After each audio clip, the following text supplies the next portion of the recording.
Welcome. Tonight, as aspirants jostle to secure their party's ticket for the Edo State governorship election later this year, former APC governorship candidate Osage Ize-Iyamu debunks rumor of dropping out of the race. Amid calls for deepening electoral reforms, the People's Redemption Party advocates unbundling of INEC to ensure a more effective and transparent process in future polls. Police deny eliminating alleged kidnap kingpin after his arrest to cover up identity of high-profile individuals sponsoring the kidnapping ring in the nation's capital, Abuja. And 5 senior members of Iran's security forces killed in a suspected airstrike on the Syrian capital. Iran blames Israel for the attack. And on business news tonight, federal government advocates equitable financing mechanism for developing countries to provide them access to resources to drive their growth. And on sports news tonight, Gelson Dalla scores twice as Angola defeated Mauritania to go top of Group D and closing on the knockout stage of the Africa Cup of Nations. We'll begin with politics, and in Edo State, where a 2-time governorship candidate, Mr. Osage Ize-Iyamu, is maintaining that he's still in the race for the All Progressives Congress APC ticket ahead of the forthcoming governorship election in the state. He was reacting to rumors of his disqualification from the APC next month by a screening committee allegedly set up by former APC national chairman, Senator Adams Oshomole. The former governorship candidate made these clarifications on arrival at the Benin airport, where he stated that he will be going to the APC National Secretariat in Abuja to pick up his nomination form. I know some of you have been worried. You heard that the committee in Abuja has removed pastor's name from the list of those to contest. That story in a lie. Nobody can remove my name. I said nobody can remove my name. This is our time. So that story was just the handwork of those who are afraid of POI. Those who are afraid of POI do not want him to contest. But I told them, I'm not contesting because I'm hungry to be in government house. I'm contesting because my people said you must contest. And our father, Adams Oshomole, now our papa, you don't abuse your father. If you know, say leadership not easy. Man will be leader. He get many things where they carry. They say on easy lies the head and wears the crown. So Oshomole, now our papa, we like her well. We not get quarrel with him.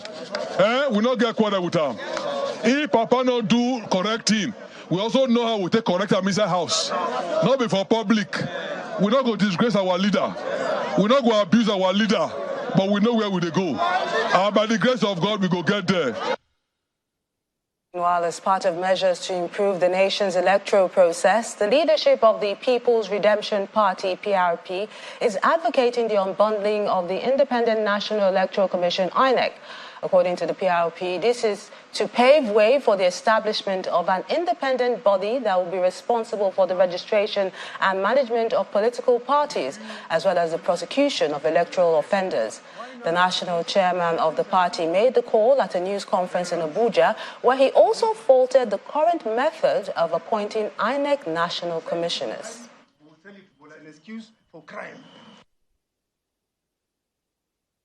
Honestly speaking, INEC is a huge benevolent organization that needs to be unbundled. In fact, I think I've heard the INEC chairman equally speaking along that line. Even if he doesn't, we believe it should be unbundled. INEC should concentrate only on elections and equally do that well. The issue of party registration and control should be out of INEC. The issue of judicial process of handling election malpractices should be set up by a committee. That is what Justice West Committee recommended. We are saying we should go back here. We are saying that we are ensuring all appointment INEC, on INEC, all appointments to the board of management of INEC should be done as put in that committee's report, which is not the president. The fact that it's the president that appoints them, that is why today, out of the REC commissioners, we have APC members. There's an elaborate provision of appointment of INEC, of the board and management of INEC in Justice Always Committee's report. We should go back to there. They should be independent. The president should have nothing to do with the appointment of this board of management of INEC. The executive summary is over 200 pages. It tells us what to do. Why do we run away from it? Now, believe me, in our view, if we don't correct this, I don't think democracy will survive in Nigeria. In the aftermath of the protests that rocked Lafia following the Supreme Court judgment, the Nasarawa state governorship candidate of the People's Democratic Party, Mr. David Obungadu, is calling on his supporters to remain calm. On Friday, the Supreme Court dismissed his petition against the election of Governor Abdullahi Sule, triggering a reaction by PDP supporters in Nasarawa state capital, which resulted in a clash between the protesters and security operatives. In an address in Abuja, Mr. Obungadu thanked his supporters for standing by him and urged them to remain dedicated to the development of Nasarawa state.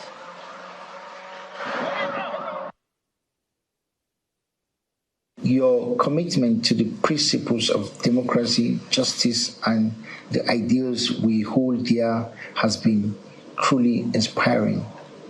Though the court verdict did not align with our expectations, let us remember that our shared values and dedication to the betterment of Nasarawa State remain steadfast. I am grateful for the trust and belief you place in me throughout this journey.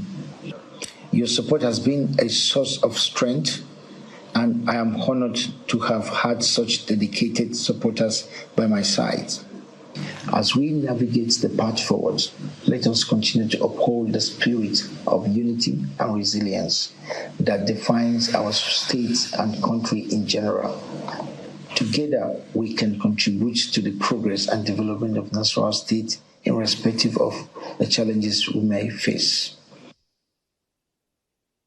Away from politics now, residents of Obagi community in Rivers State are still not at ease after a gas pipeline belonging to the Nigeria Ajib Oil Company exploded in their community.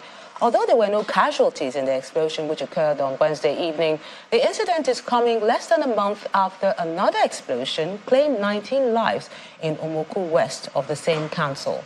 Our correspondent, Charles Okurum, has this report. The sound of gas leaking from a high-pressure pipeline belonging to the Nigeria Ajib Oil Company can be heard here in Obagi community in Obaibe Mandoni local government area of River State. The chairman of the council, accompanied by his entourage, is on an inspection visit to see for himself the situation of things. Back at his office, he briefed the press on his findings. It's equipment failure because some of these equipment have lasted for more than 30-40 years, which calls for a removal or repair or replacement of those pipelines. The next day, the council chairman holds an interactive session with the community leaders before they return to site. There's some mild drama as they engage the staff of Ajib who have just sealed the leak without members of the community being present.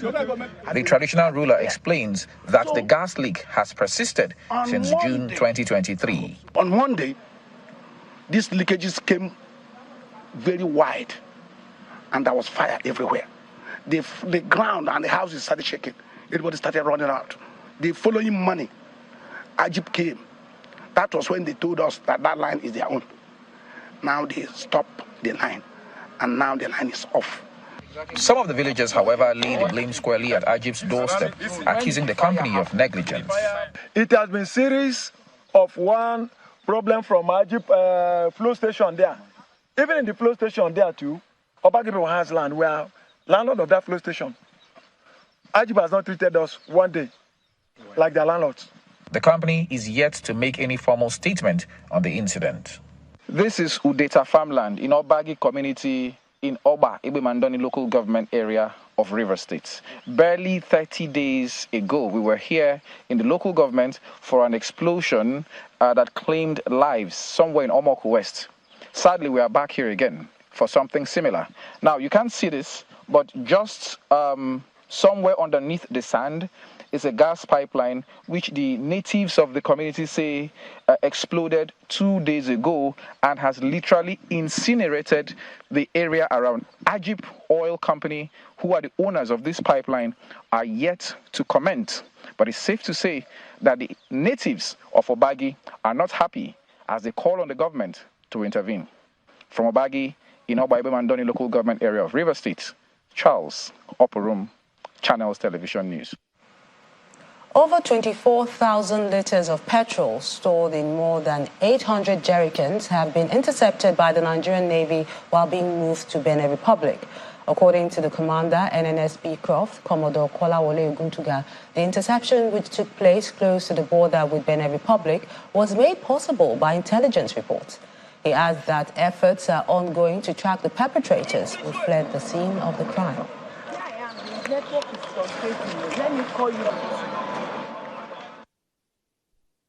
We got information about these large wooden boats laden with over 800 jerry cans, with premium motor spirit. Immediately, tactical teams were deployed, and they were intercepted about 80 nautical miles from the shore, very close to the boundary between Nigeria and Benin Republic. This large wooden boat was intercepted, and of course, the men had to bring them back to base. The good news is the Nigerian Navy, under the leadership of Vice Admiral E.I. Ogala, remains steadfast towards ensuring petroleum products that are meant for Nigerians will be used in Nigeria. We also want to use the opportunity to talk to Nigerians to assist security agencies with relevant and credible information so that we can nab these perpetrators. We can, stop this nefarious act. The tactics these guys are adopting now is to avoid coastal navigation, because they know that our quick response teams are already spread along the coast. So they think they can navigate seaward, but we will be behind them. In other crime matters, some police officers at the River State Command have been arrested and detained for allegedly extorting money from a Port Harcourt resident. This followed a post on Friday evening on the X platform stating that police officers attached to the command left Port Harcourt to Aba, Abia State, where they arrested a man, took him to Rivers, Bayelsa, and entered Ughelli in Delta State. After paying $3,000 to them, the personnel moved him back to Port Harcourt. When Channels Television contacted the spokesperson of the Rivers State Police Command, Grace Iringe Koko, she confirmed the incident, stating that the police personnel have been identified and arrested, while investigation into the matter is still in progress. She, however, declined to state how many policemen were picked up or if the victim had been contacted. Part two after the break.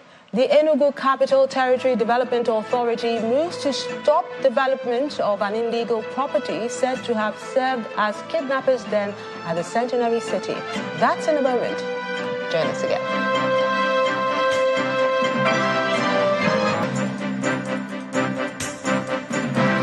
Welcome back. If you just joined us, you're watching the news at 10, coming to you live on Channels Television Lagos. A reminder of our top stories. As aspirants jostle to secure their party's ticket for the Edo State governorship election later this year, former APC governorship candidate Osage Ize-Iyamu debunks rumor of dropping out of the race. Amid calls for deeper electoral reforms, the People's Redemption Party advocates unbundling of INEC to ensure a more effective and transparent process in future polls. Police deny eliminating alleged kidnap kingpin after his arrest to cover up identity of high-profile individuals sponsoring the kidnapping ring in Abuja. And 5 senior members of Iran's security forces killed in a suspected airstrike on the Syrian capital. Iran blames Israel for the attack.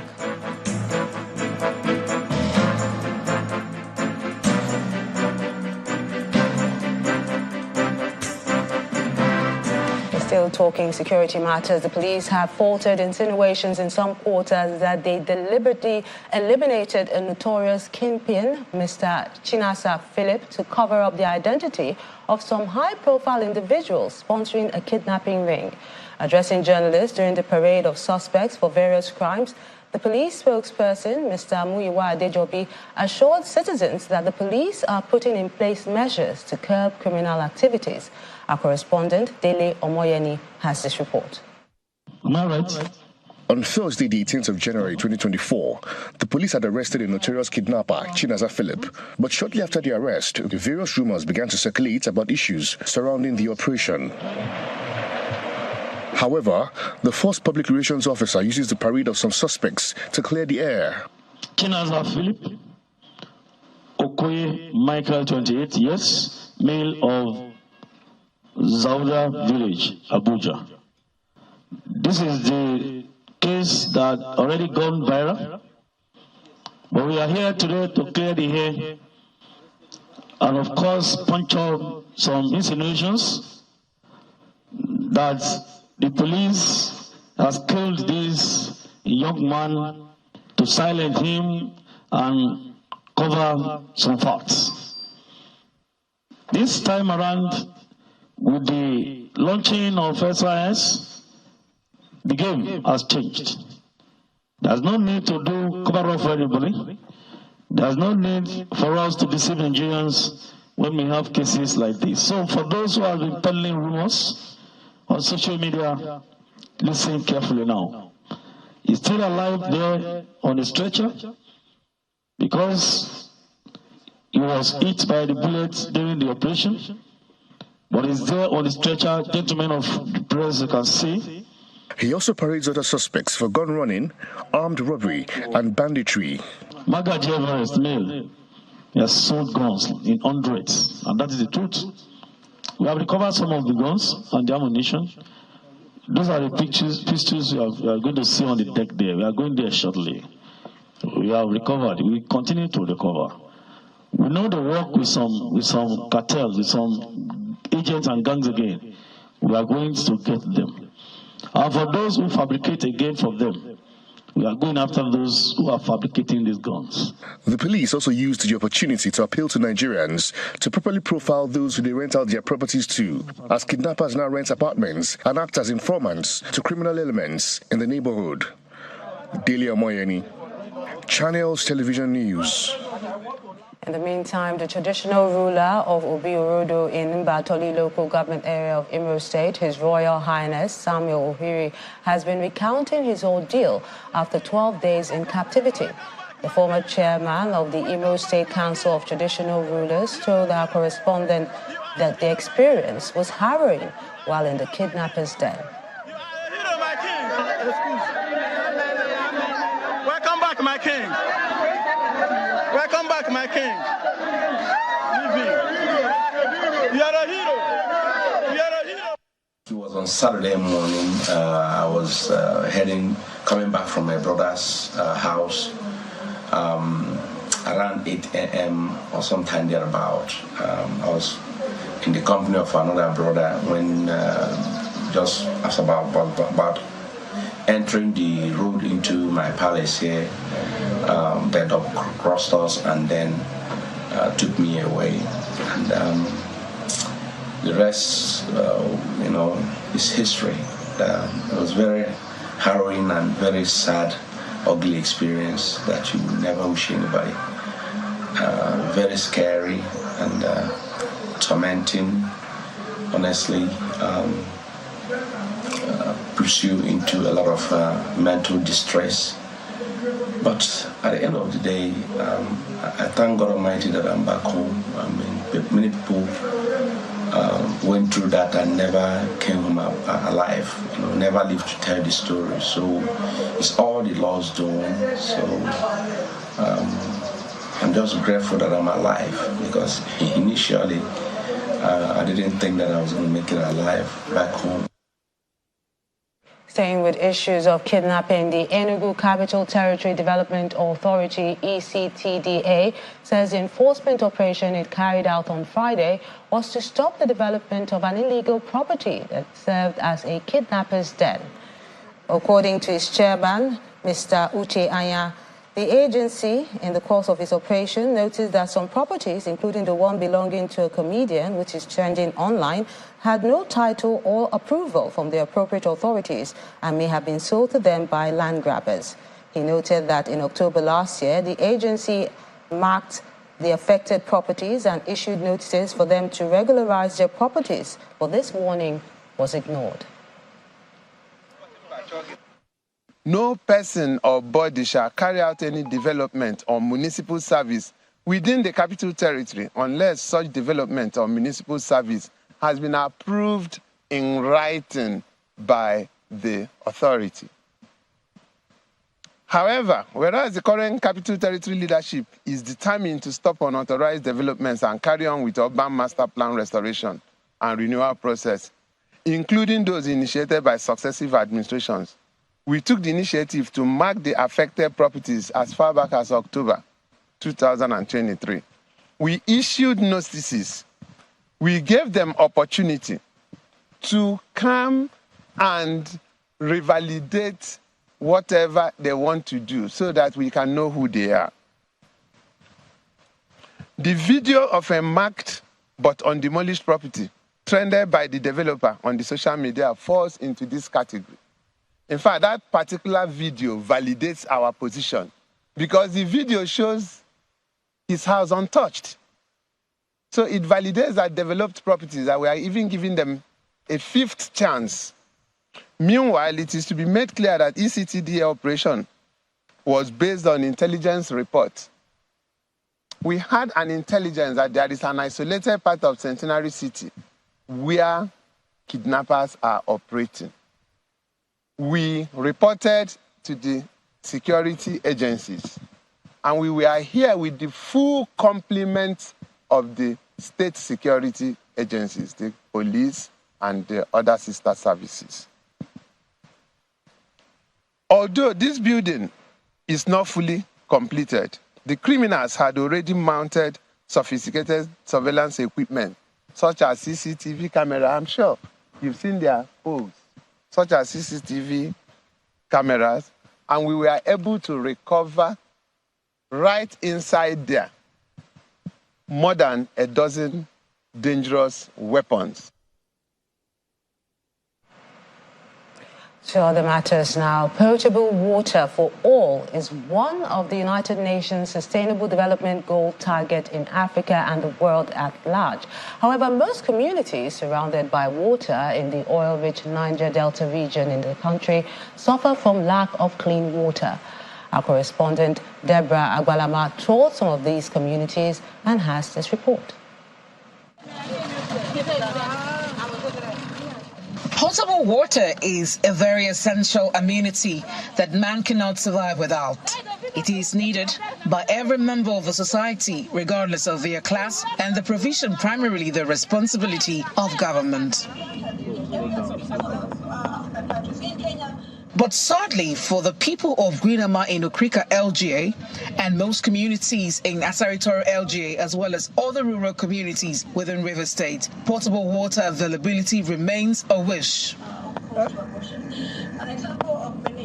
In Greenama, looking for water is quite a hectic task, as they have to walk for miles to get this precious commodity. Sometimes, many families and individuals go days without access to water. We have a problem of borehole, but water, we don't have water. So we need, if the government can assist Greenama community. Greenama is a community that comprises so many people inside. When an individual does not pump water in this area, we find it difficult to get water. If you stand there in the next 15 minutes or 10 minutes, you start seeing children carrying rubbers, and it has been a difficult issue. Arriving Buguma Phase 2 extension, the situation is same. Though surrounded by water, their source is salty and polluted.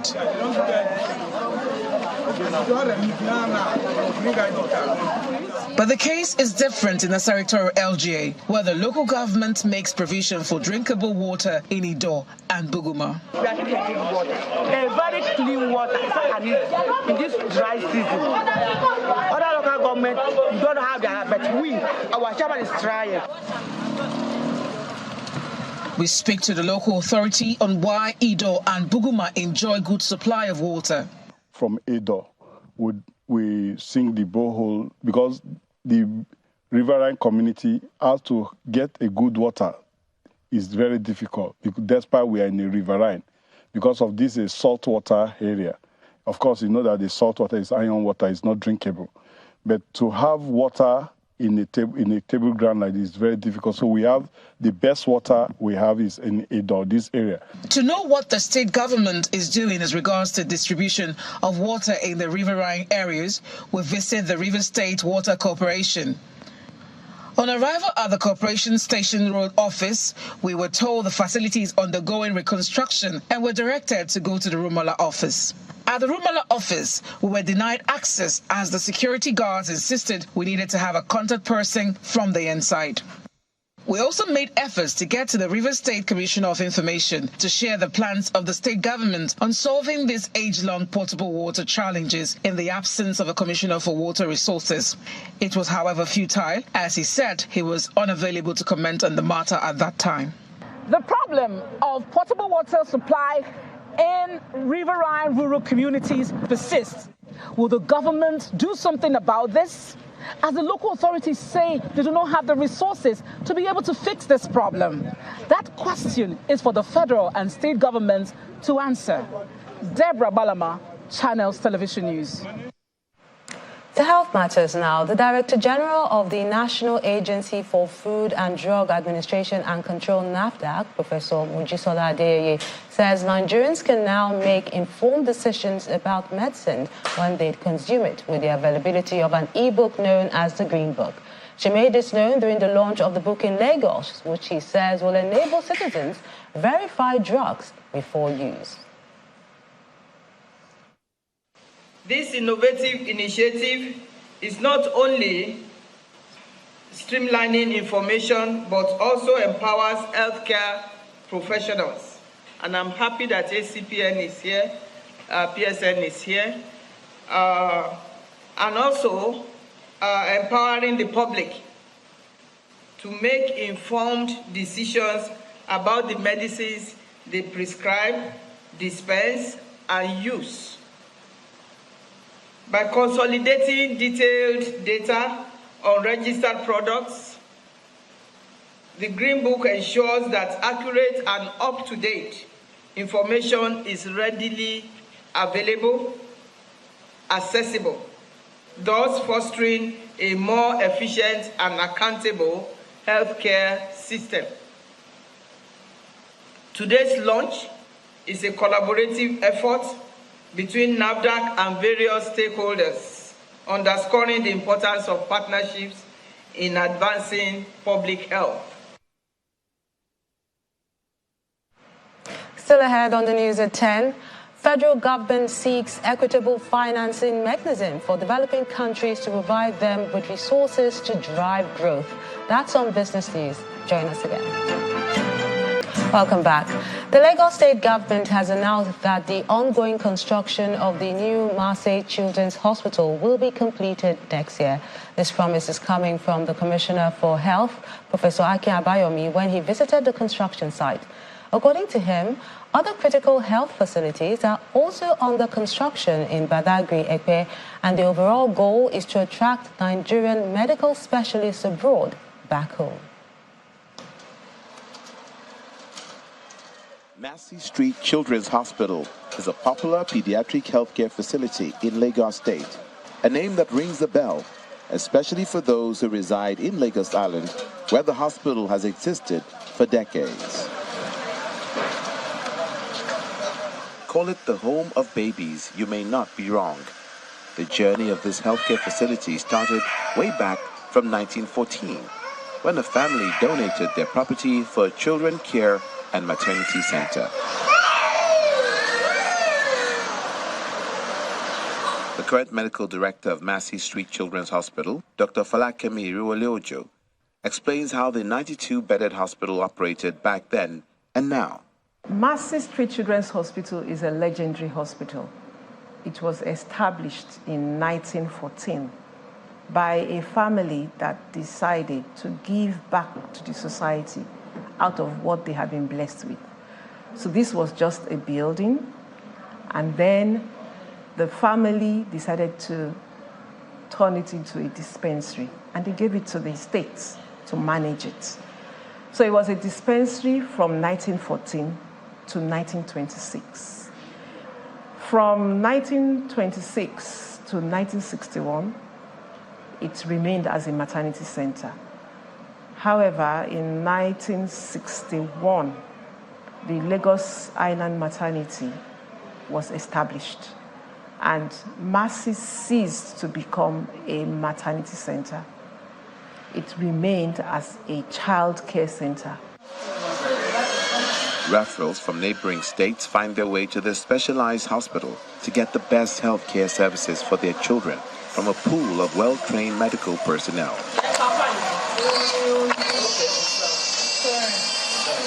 People find their way on a daily basis. Sometimes when we ask, where are you coming from? They'll tell us they are coming from Ogun State, they are coming from Mowe, they are coming from Songo. Some are called, they come from Ekpe, some come from Badagry, some come from beyond Badagry, from Republic of Benin, to seek care here. So we do a lot of capacity building on character traits. So our nurses are well trained, and they are trained to be empathetic, trained to be friendly, trained to accommodate, and resolve issues when if they arise. The outpatient section is also busy. Walk-in parents and nursing prescriptions for their babies, some of which is given at no cost by the state government. The hospital is due for a new edifice to accommodate more patients. The reason the Lagos state government flagged off the construction of the new Massey Children's Hospital in April 2021, right in the center of Adeniji-Adele, Lagos Island. Almost 3 years down the line, the ongoing construction of the 7th-floor new Massey Children's Hospital, sitting on 4,228 square meters, is gradually taking shape. The dedicated 8th-floor car park almost completed.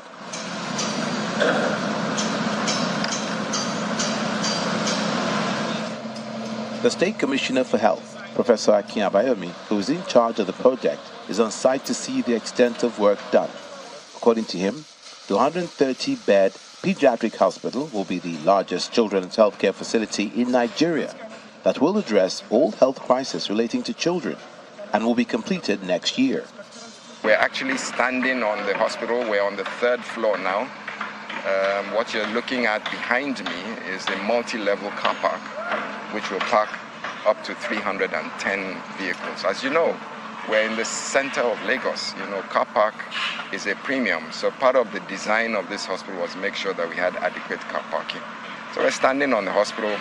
This is going to be 130 bed. It's the largest children's specialist hospital in Nigeria and probably in the sub-region. We are at about 25 to 30% now. So, and you can see the speed at which they're going. Mr. Governor is very anxious that we move this project as fast as possible, and we're hoping that towards the end of 2025, this hospital will be completed. The government also gives an assurance of the quality of construction material being used for the project. You know, as government, we can't be building anything that has an integrity flaw. You know, we are building the benchmark best. You know, everybody must take a key from what government is doing. And then our 2052 Lagos State Development Plan says that we must make Lagos one of the top 5 destinations for medical tourism. What we're trying to do really is to stop or discourage Lagosians and Nigerians from going abroad. That's the first thing. Anything you want, you should be able to get it in Lagos or Nigeria. In the near future, this is what the new Massey Children's Hospital will look like. And the Lagos state government hopes that such infrastructure and other healthcare facilities being modernized will spur medical practitioners who've relocated to return home and drive the workforce of the health sector. In Plateau State, concerned Nigerians, including students, are urging the president not to sign the Samoa Agreement, which is a partnership between member countries of the Organization of Africa, Caribbean and Pacific States, as well as the European Union, seen as a subtle way of introducing LGBTQ into the country. The group have expressed their total rejection of the idea, considering the danger it portends for the nation's values and morals. An advocacy through peace walk is embarked on by some students and pupils in Jos, the Plateau State capital, recently, and the aim is to create awareness on the dangers of the introduction of LGBTQ into the country. Displaying placards with different inscriptions to drive home the message of the dangers inherent in the system that they say is alien to Nigeria, the group appeals to the president not to append his signature to the agreement because it is at variance with our culture and national values. The agreements between the European Union and the African, Caribbean, Pacific group of states is the highest level of wickedness. This is destruction to our sexuality and our future. This is the highest level of wickedness that they can do to us. And we say no to LGBTQ, and we say no to their agreements. These guys don't understand what we do here. They don't know our morals. They don't know our standards. They don't know the godly principles that we have grown up with. And then they come to us, enforce laws on us, and expect us to accept it. Who are we? This is a democratic system, and then the will of the people, the interest of the people is put first before a decision is taken. Sharing her thoughts on the issue, Mrs. Ekaite Dang, who is a teacher and a counselor, says the peace walk is one of the ways of safeguarding the youth from embracing ideas that will ruin their future. We are fighting with drugs, we are fighting with exam malpractice, we are fighting with many other vices, immorality, everything. And to bring this to the forefront, because children are waiting to say, okay, right now we know in our society, it doesn't match with our values. We don't see that as right behavior. And both at the local level, at the national level, we can't make such choices to be things we can legalize or train our children in.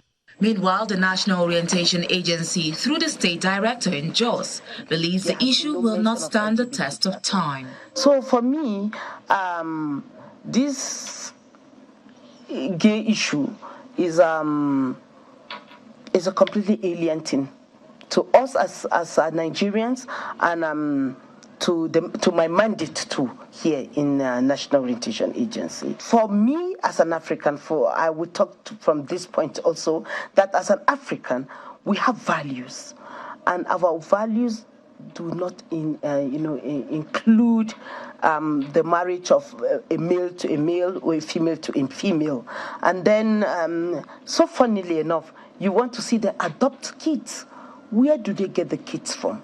The protest by these students may not be loud for now, but it is a wake-up call to sensitize the nation about the LGBTQ issue and the danger it portends.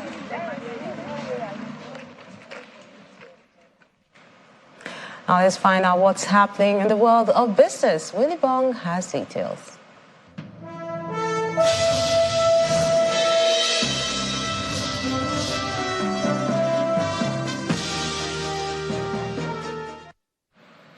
Thanks, Melinda, and welcome to Business News. Now, Nigeria has called for an equitable access to capital for developing countries, saying this will provide the needed resources for development. The Minister of Budget and Economic Planning, Mr. Atiku Bagudu, put forward this position while representing President Bola Tinubu at the 19th Summit of Heads of States and Governments of the Non-Aligned Movement taking place in Kampala, Uganda. He also stated that the developing world is not looking for sympathy or begging, but fair and equal opportunity. By strengthening our solidarity and partnership with fellow developing nations, we can rise above adversity together. It is our responsibility to build bridges and take urgent practical action to scale up success and lessons learned. We must work together We must work together to tackle these challenges by touching the life of the most vulnerable in our societies. The pursuit of shared prosperity for all must be at the center of multilateralism. Shared prosperity is the ultimate guarantee for peace. Our countries are looking for equity, not sympathy. It is justice and development that shall make freedom blossom. Now to the FX market, where foreign exchange trading at the FMDQ exchange closed negative in the third week of January as the total turnover of transactions carried out fell by more than 13% week-on-week as at January the 19th. The week-on-week decrease in the total turnover was solely driven by the 76.86% or $15.78 million decrease in FX spot turnover, which offset the 226.15% increase in FX derivatives turnover. Meanwhile, on the other side of the market, and that's talking about the NAFEX, the Naira firmed by 4.01% to 908 Naira 10 kobo against the dollar, in contrast to 944 Naira 54 kobo recorded in the previous week. Indigenous investment and asset management conglomerate Odua Investment Company has indicated its interest to list on the Nigerian Exchange Limited in a bid to raise capital from investors. The group's chairman, Mr. Bimbo Ashiru, made this known after the group's management met with the officials of the NGX. Says the move would not only strengthen the company's financial position, but also provide opportunities for investors to participate in its growth. He also mentioned that the company would soon sign a memorandum of understanding with the exchange to seal the partnership. We are diversifying into energy, real estate, which Odua used to have the real estate business, but now we have moved the whole real estate business of Odua into Wemabod. So we have a lean holdco to operate with, which is better for us. We're into energy, we're into hospitality, we're into healthcare services. We're looking at that too, and we've had it before. But what happened was, even we're into, we have Ekwe plywood, which was there before. But the point is that, don't forget that it was an establishment that during the military regime, they took over, and but now we are bringing everything back. Now, still talking about the domestic stock market, where it sustained its bullish momentum for the third consecutive week as the bourse recorded gains on all 5 trading days. At the end of the week, the market's key indicator, that's the all-share index, closed the week way above 94,000 points mark, with year-to-date return currently at 26.4%, making it the best-performing stock market so far in 2024. The remarkable feat was largely driven by robust investors' interest in diverse stocks across the industrial, insurance, oil and gas, and consumer goods sectors. However, trading activity weakened compared to the previous week, with the total traded volume and value decreasing by 9.4% and 12.4%. The shares of Initiates tops a list of 81 gainers, up nearly 60%. Royal Exchange led 57 orders, down by more than 22%. The trio of Transcorp, Jay's Bank, and ICO were the top 3 most actively traded stocks for the week. Now, finally, on the program, let's bring you some of the key expectations for Nigeria's capital market in the coming week. First on the list is the fixed income market, where traders are anticipating the first quarter FGN bond issuance calendar to be released by the Debt Management Office. Now, the bonds market, traders expect yields in the FGN bond secondary market to trend upwards in the medium term. Over to the Treasury bills market, where traders expect yields to climb higher on potential liquidity squeeze. At the same time, the CBN is expected to hold a T-bills primary market auction on Wednesday, January the 24th, where it is expected to roll over 231.82 billion naira worth of maturities. Now, for the money market, the overnight rate is expected to remain elevated as debits for possible net NTB issuances and OMO auction might offset anticipated inflows from government bonds coupon payments. And lastly, at the equities market, the performance is expected to be dominated by the bulls amid positioning by investors for 2023 full-year earnings releases and dividend declarations. And that's a wrap on Business News. It's back to Melinda for the rest of the news at 10.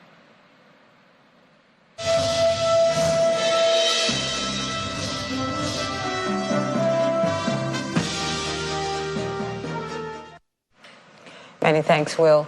The Kaduna state government says it has received reports from security agencies of an explosion in Kidnap area of Giwa local government area.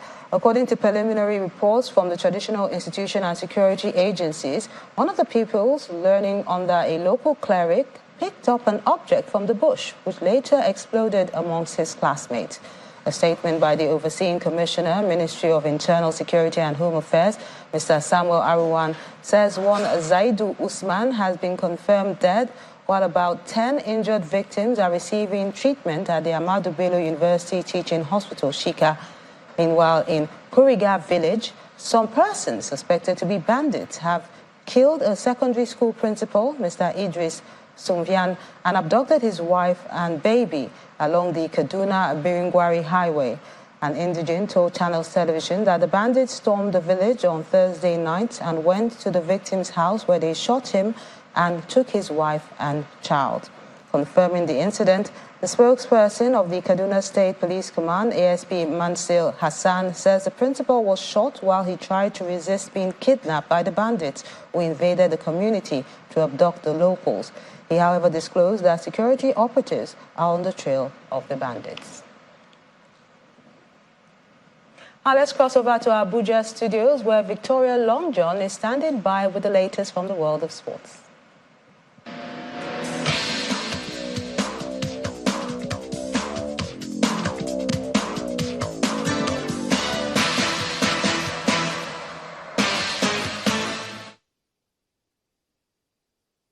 Thank you, Melinda. Welcome to Sports News. The Super Eagles of Nigeria will hit a major milestone when they face Guinea-Bissau on Monday in their last group match of the Africa Cup of Nations at the Felix Boigny Stadium in Abidjan. The game against Guinea-Bissau will be Nigeria's 100th Africa Cup of Nations march since 1963. The Super Eagles relaunched themselves in the competition with a win over host Côte d'Ivoire to stay on course for a place in the knockout stage. Victory over Guinea-Bissau will see the three-time African champions progress to the last of 16 of the competition, and the players are optimistic ahead of the encounter. We want to finish first in the group. We want to stay here. We don't want to have to travel anywhere. So we're kind of feeling like this is our home. So yeah, hopefully we can finish strong, end undefeated, and go into the next round feeling mentally strong. We have a chance, just like every other team. We have a chance. I think we've got the qualities to win it. But of course, 2 games down, 5 more to go. We are really ready, and I think we will give our all to make sure we actualize this dream. I think we have the most exciting attack maybe in Africa. We've got the best player in Africa, who's our number 9. So I'm not surprised. I think I know what the defenders can do as well. I believe so much in this group. And Gelson Dalla has scored twice as Angola defeated Mauritania to go top of Group D and close in on the knockout stage of the Africa Cup of Nations. Dalla reacted smartly to the rebound from a corner to put his side ahead, firing a shot against the turf and into the roof of the net. Sidi Amar levelled for Mauritania with a dazzling run and finished 2 minutes before half-time. Dalla and Gilberto both struck to make it a 3-1 before Aboubakry Koita's spectacular consolation for Mauritania. Angola will face Burkina Faso in a crucial clash on Tuesday, which will determine the qualifying team for the round of 16. And Baghdad Bonija has headed home 5 minutes into injury time to earn Algeria a 2-2 draw with Burkina Faso at the Africa Cup of Nations, forcing the opponents to wait to secure a place in the last of 16. Mohamed Konate's opening goal for Burkina Faso was cancelled out by a first Bondeja equaliser, but a Bertrand Traoré penalty put the Stallions back in front. Bondeja equalised a second time at the death to take his overall tally of goals to 3 and join Emilio Insue of Equatorial Guinea as the tournament's joint top scorer. Burkina Faso, the 2013 Cup of Nations runners-up, have 4 points from 2 games in Group D, while Algeria have 2 points. And in the English Premier League, Arsenal have breathed new life into their title challenge as a 5-0 win over Crystal Palace got the Gunners back to winning ways. After heading off to Dubai for a week-long winter break, Mikel Arteta's side returned refreshed as a Gabriel header, Dean Henderson on goal, Leandro Trossad's finish and 2 late Gabriel Martinelli strikes sealed the 3 points. Victory moves Arsenal level with champions Manchester City and Aston Villa 2 points behind leaders Liverpool. Ivan Toney marked his return from an 8-month ban for breaking gambling rules by scoring with his first shot as Brentford registered a 3-2 victory over Nottingham Forest. Away from football, Czech teenager Linda Noskova has come from a set down to stun world #1 Iga Swiatek 3-6, 6-3, 6-4 at the Australian Open, advancing to the 4th round of a major for the first time. Noskova's 2-hour, 20-minute victory snaps Swiatek's 18-match winning streak dating back to September last year. It marks just the 2nd time that Swiatek has lost to a player younger than her at tour level, following Coco Gauff's victory in the Cincinnati semi-finals last year and only her 2nd loss before the 4th round in her past 14 majors. She will next face Ukraine's Elina Svitolina for a place in the quarterfinals. And world #2 Carlos Alcaraz has laid down a marker at the Australian Open where he led Chinese star Shang Juncheng 6-1, 6-1, 1-love before the 18-year-old retired owing to injury. In his 201st tour level match, Alcaraz was facing a younger opponent for the first time and was in a ruthless mood to reach the 4th round in Melbourne for the first time. Alcaraz won 86% of his first serve points and did not face a break point to set a 4th round meeting with Serbia's Mimor Keminovic. And that's it all sports news. It's back to you, Melinda.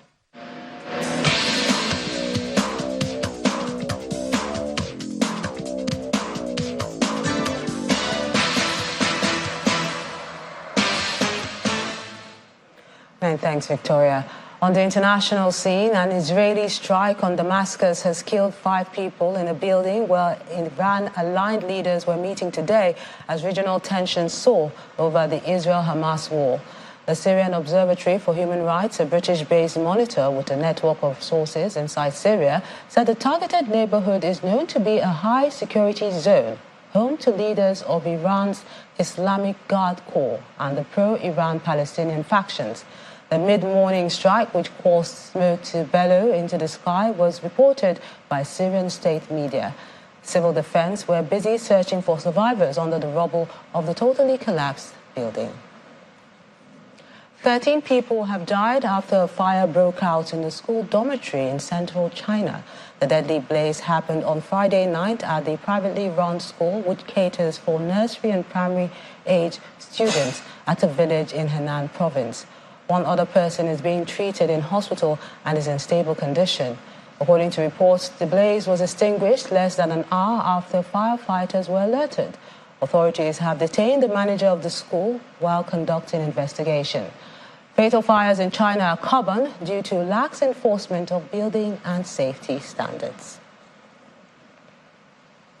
And the main news again. Former APC governorship candidate Osagie Ize-Iyamu today debunked rumor of dropping out of the 2024 governorship race in Edo State. He said this while addressing his supporters at the airport in Benin City. The People's Redemption Party has called for the unbundling of INEC in order to ensure a more effective and transparent process in future polls. And 5 senior members of Iran's security forces have been killed in a suspected airstrike on the Syrian capital, just as Iran blamed Israel for the incident. That's the news at 10 tonight. I'm Melinda Akinlami. On behalf of the team, have a good night.